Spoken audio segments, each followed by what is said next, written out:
Sudah menjadi korban penggelapan motor oleh wong tidak dikenal. Syawal Syafarudin, salah siko pengendara ojek online yang balik di Jalan DI Panjaitan, Kecamatan Seberang Ulu 2 Palembang, laju datangi Polrestabes Palembang bikin laporan polisi.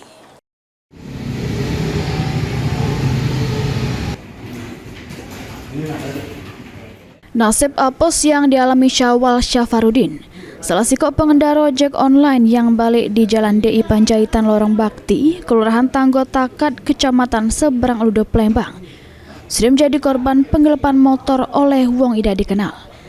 Atas kejadian tersebut, korban laju datangi Sentral Pelayanan Kepolisian Terpadu Polrestabes Palembang bikin laporan polisi. Kejadiannya bermula korban yang dapat ke penumpang ialah pelaku, terus minta diantar ke arah Jalan KH Balkis, Kelurahan 16 Ulu, Kecamatan Seberang Ulu 2 Palembang. Pas nyampe di lokasi kejadian, pelaku rupanya nak minjem motor korban dengan alasan nak jemput kawannya. Korban yang merasa ragu nak nyerah ke motornya, tiba-tiba pelaku langsung narik kunci kontak motor dari tangan korban. Pas ditunggu oleh korban beberapa jam, tidak taunya pelaku tidak balik lagi. Korban juga jelas ke dirinya ngambek penumpang pelaku secara offline, bukan online. Jadi tidak bisa dilacak siapa nama pelaku. Korban nambah ke pelaku juga ngaku sebagai anggota polisi.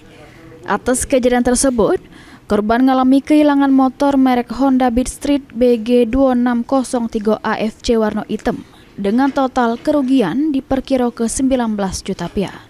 Lagi nganter apa dong? Cerita kan? Lagi depan tiba-tiba tiga kan offline. Alasan untuk ngambil apa jemput anak panti asuhan.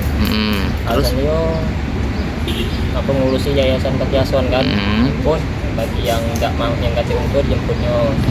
Dan juga dia ngaku sebagai anggota. Anggota apa? Anggota apa? Bagian kriminal polisi. Yo, dengan polisi. Yo, dia juga pakai seragam polisi. Ya polisi. Kita tahu namanya siapa itu? Tidak tahu. Tidak tahu.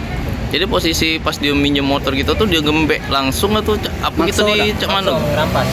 Ngerampas. Yo. Posisi motor kita di itu kita lagi apa? Lagi parkir. Lagi parkir motor. Selesai ngantar, kita turunkan, cabut. Motor langsung gembek, kunci langsung dirampas. Ini laporan korban sudah diterima oleh pihak kepolisian, terus bakal ditindaklanjuti oleh petugas Satreskrim Polrestabes Palembang. Suryadi, PAL TV.